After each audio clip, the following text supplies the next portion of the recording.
The DM started getting weird around early December, I guess, right when I got into the full swing of Christmas decorating. I mean, I love Christmas. Always have. So, I was posting a lot, just little updates on my Instagram story, the new fairy lights I bought, the specific wreath I hung on my apartment door, the one with the little silver bells. I even put up a picture of my cat, Mittens, curled up by the window where I'd set up a tiny tabletop tree. That was probably around December 8th. My mistake, looking back, was just sharing. I didn't think twice. My account wasn't private or anything, but it wasn't huge. Just friends, family, some old classmates. Then the messages started. Not comments, but direct messages from an account I didn't recognize. No profile picture, just a generic gray silhouette. The first one just said, "Cute bells." I remember looking at it. I just figured it was some random bot or a spam account, I told myself I was being paranoid. It was probably nothing. I just deleted it. But then, a couple of days later, maybe December 11th, after I'd posted a picture of the snow outside my window, another one came. "Looks cold out there. Stay warm inside your apartment." This one felt different. It wasn't just about the bells anymore. It was about my apartment, my inside. My stomach dropped a little, I guess. I still tried to rationalize it. Maybe it was someone I knew from years ago, someone who recognized my building from a story I'd posted ages ago. I didn't want to seem rude, if it was someone I knew. But I didn't reply. I just blocked the account. I thought that was the end of it.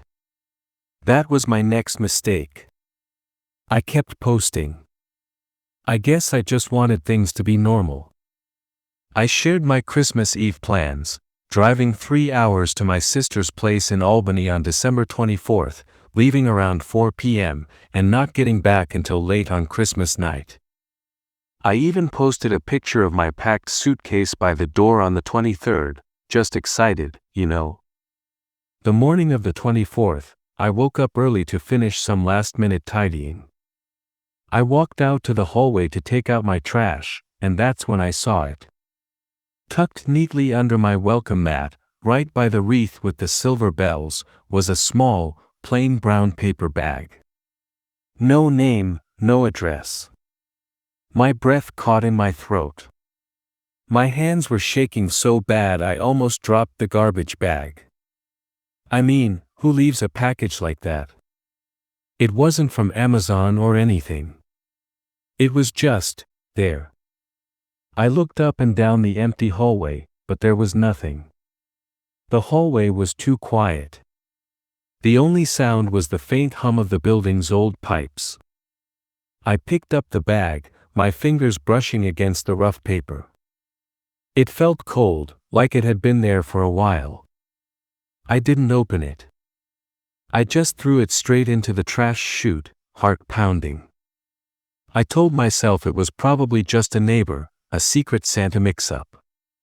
But I knew it wasn't. I left for Albany that afternoon, exactly at 4 p.m., my gut churning the whole drive. The entire Christmas Eve felt off. I kept replaying the image of that brown paper bag. I couldn't really relax at my sister's. I tried. I forced myself to laugh at the family jokes, but my mind kept drifting back to my empty apartment. I just wanted to be home, but I also dreaded it. Christmas night, December 25th, I drove back. The roads were mostly empty, just a few other cars heading home. It was 11:37 p.m. when I pulled into my apartment complex parking lot. The concrete felt colder, somehow. I parked, grabbed my suitcase, and walked up to my building. The lobby was deserted, lights too bright. I took the elevator up to my floor. When the doors opened, the hallway was dark. Pitch black. The motion sensor light usually clicked on the moment the elevator doors opened, but it didn't. Everything was quiet. Too quiet. My stomach dropped. I fumbled for my phone, trying to turn on the flashlight, but my hands were shaking too much. I could feel the cold sweat running down my back. I took a step out, then another. The air felt heavy. I could hear my own breathing, loud and ragged in the absolute silence. Then, just as I got close to my door, the motion sensor light finally flickered on, bathing the hallway in a harsh, yellow glow. My eyes immediately went to my apartment door. The wreath with the silver bells was gone. The little tinsel garland I'd draped around the frame was ripped down on one side, hanging loose. And on the door itself, taped right where the wreath had been, was a single, small, neatly wrapped Christmas present. A red bow, green paper. It was the same size as the brown paper bag I'd thrown away. My breath caught in my throat. My vision blurred for a second. I didn't touch it. I didn't even try to open my door. I just backed away slowly, my heart hammering against my ribs, and ran back to the elevator. I spent that night at a hotel in downtown Syracuse. The next morning, I called the building manager. They checked the security footage from the hallway. It showed someone, a man I didn't recognize, walking down the hall on Christmas Eve, around 4:30 p.m., just after I'd left. He stopped at my door, took the wreath, then taped something new in its place.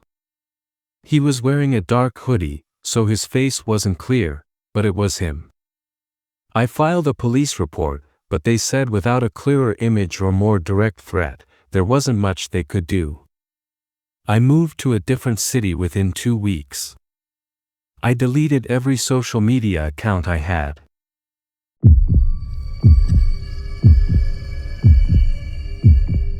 I started seeing him every morning at exactly 6:47 when I was taking my dog, Buster, out.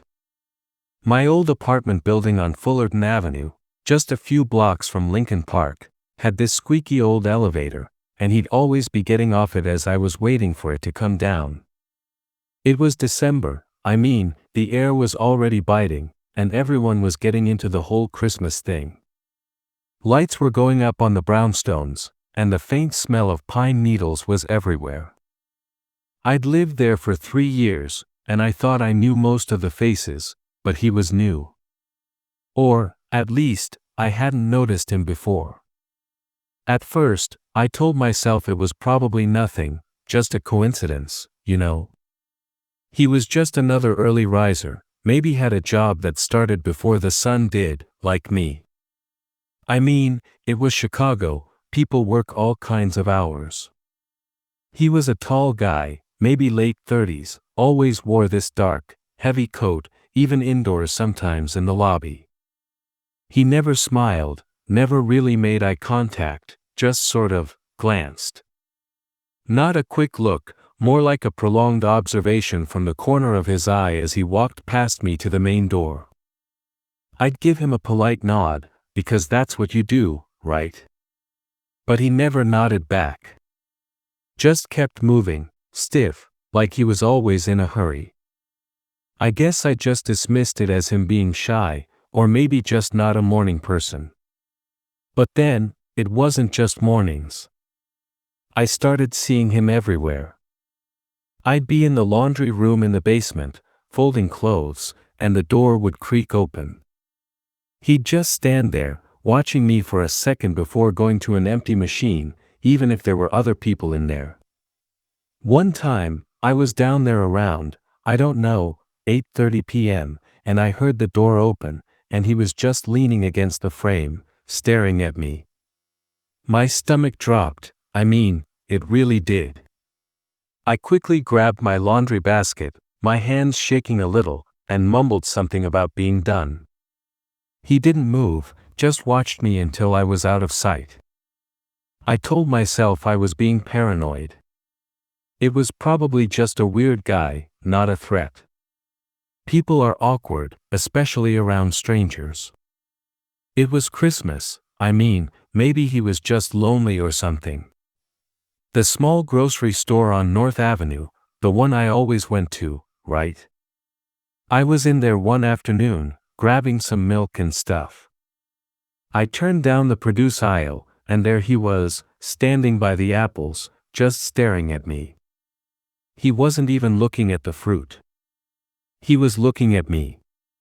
My breath caught in my throat. I quickly grabbed a bag of oranges, I don't know why, but I just needed to move. As I went to the checkout, I could feel his eyes on me. I didn't look back, I just paid and practically ran out. When I got home, I looked through my peephole. Nothing. I tried to rationalize it again. It's a small neighborhood, a small store. Of course, I'd see him. It wasn't like he was following me.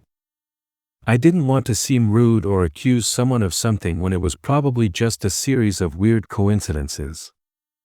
The really unnerving stuff started happening closer to Christmas Eve. I was usually home alone, Buster curled up next to me on the couch. I'd be watching TV, and I'd hear it. A faint scratching sound, coming from my front door. Not like someone trying to get in, more like, testing it. Like someone running a fingernail along the wood, or maybe a key, just lightly. My heart would start pounding. I'd tell Buster to be quiet, and I'd creep to the peephole. Nothing. Just the dark, empty hallway. This happened maybe 3 or 4 times over a week. Each time, I felt that cold sweat down my back. I mean, it was so quiet in the building at night, especially with everyone gone for the holidays. The silence made it worse. I'd hear a floorboard creak, not in my apartment, but above me, or below, and it would just send shivers down my spine. I started double-checking the deadbolt every night, even though I knew I'd locked it. Then, one night, it was, like, 2:47 a.m. according to my phone. I was trying to sleep, but I couldn't. I kept hearing this faint muffled music, Christmas carols, playing somewhere close by. It sounded distorted, like it was coming through a wall. I also heard a very soft, rhythmic thumping, almost like someone was tapping their foot to the music, or maybe gently bumping against a wall. It was too soft to be a party. Too consistent to be random noise. I pulled myself out of bed and crept to my front door again. I put my ear to the wood. The music was definitely louder there, and the thumping was clearer. It was coming from the hallway, but it sounded like it was right outside my door. My hands were shaking so bad I had to press them against my chest to stop them. I looked through the peephole. The hallway light was off, which was strange, because it usually stayed on all night. It was just dark. I couldn't see anything. But I could hear the music, slightly clearer now, and the thumping. And then, I heard it, right on the other side of my door. A soft, wet sniff. Like someone was breathing heavily, right up against the wood. My stomach dropped to my feet. I held my breath, didn't even dare to move. Then, I heard a very, very soft whisper, right where the peephole was. It was too distorted to make out words, but it sounded like my name. My actual name. My breath caught in my throat. I backed away from the door slowly, my knees feeling like jelly. I grabbed my phone, ready to call 911, but I just froze, staring at the door. The music stopped. The thumping stopped. Everything was quiet. I stood there for what felt like forever, just listening to the silence, my own heart beating like a drum. After maybe 10 minutes, I heard a single, slow shuffle of feet, then the faint click of a door closing down the hall. I never called the police that night. I was too scared to even move. I moved to a different city within 2 weeks, packing everything I owned into a U-Haul and just leaving.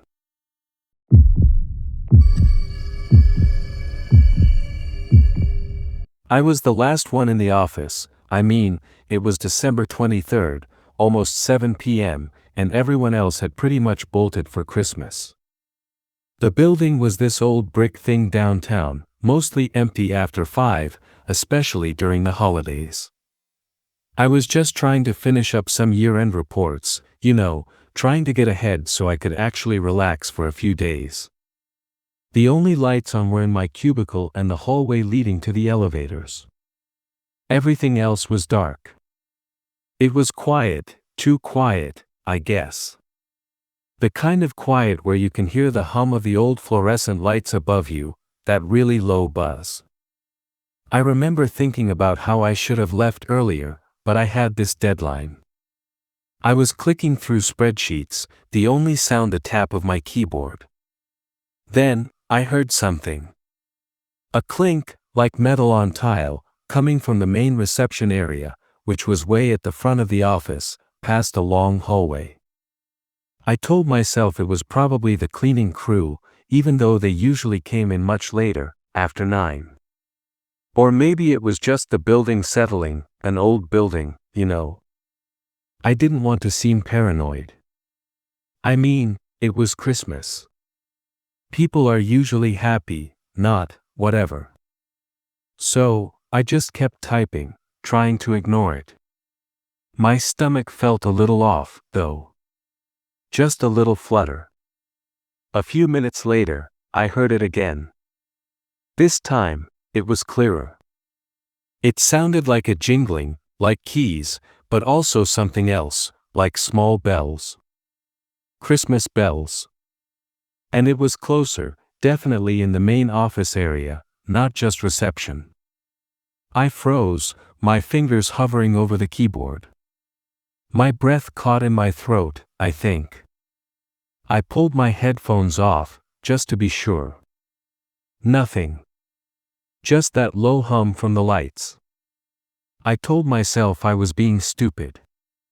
It's an office building. There are other people. Maybe someone forgot something and came back. But then why would they be jingling keys like that? And why was it so quiet otherwise? No talking, no footsteps, just that faint jingle. I tried to go back to my report, but my eyes kept darting to the hallway. My heart was starting to thump, like a really fast, uneven drum. I really didn't want to be rude if it was someone from another department, but I felt it. That cold feeling in my chest.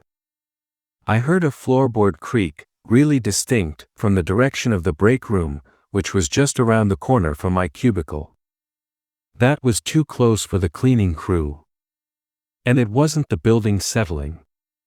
This was a step. A slow, deliberate step.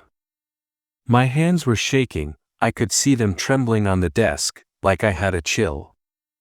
I tried to swallow, but my mouth was dry. I grabbed my phone, just holding it, not sure what I'd even do with it. Call security. For what? A creaking floorboard? I'd sound insane. Then I heard it again, that jingle, much closer now. It sounded like it was right outside the break room. And then, a whisper. A really low, raspy whisper, almost like a sigh, but it had a sound to it. It sounded like a name. My name. Or something like it. I couldn't be sure, it was so faint.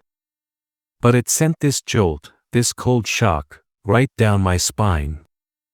I pulled myself under my desk, instinctively, like a little kid.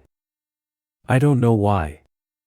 It was dark under there, just the glow from my monitor lighting up my legs. I could feel the cold, dusty floor against my knees. I tried to slow my breathing, but it was coming in gasps. The jingling stopped. Everything went silent again, except for my own ragged breathing. I could hear my pulse pounding in my ears. I just stayed there, curled up, listening. For what felt like an eternity, but was probably only a minute or two. Then, I heard another sound. A soft, scraping noise, coming from my cubicle wall. Like someone was dragging a fingernail, or maybe a piece of metal, slowly, deliberately, along the fabric partition. It started low, near the floor, and slowly, moved up. It was coming from the other side of my cubicle, where the main aisle was. They were right there. Right outside. My eyes were squeezed shut, trying to make myself smaller, invisible. I could feel the cold sweat running down my back. I thought about screaming, but no sound would come out. My throat was just clamped shut. The scraping stopped. And then, a shadow fell across the top of my cubicle wall. I could see it, a dark shape, tall, standing just on the other side. I could almost feel the weight of someone standing there, looking down. I didn't dare open my eyes. I mean, I don't know why I didn't just run. My legs were locked up, I guess. I just froze. I could hear a soft sniff, like someone breathing in, really close. And then, the jingle again. This time, it sounded like it was right above me, like someone was holding something with bells over my head.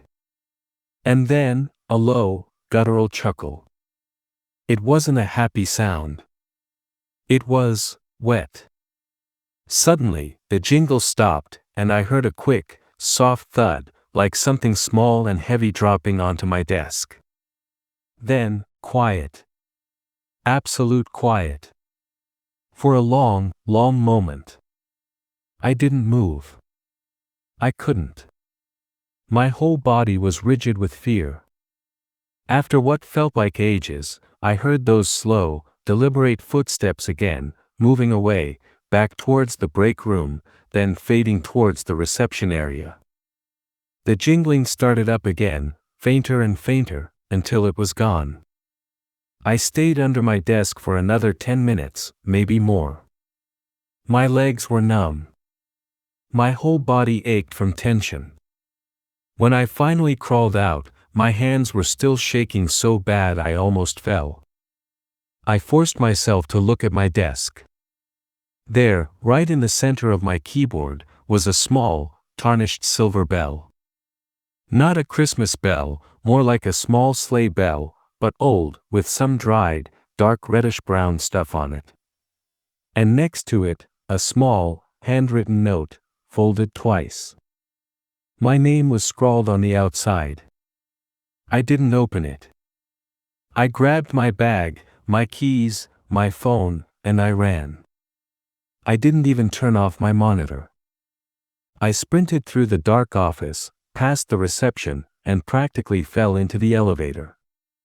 I didn't breathe until I was in my car, doors locked, driving away. I called the police from the road, but they just said they'd send someone to check the building, that it was probably just a prank. I filed a report, but nothing ever came of it. I quit that job the next day.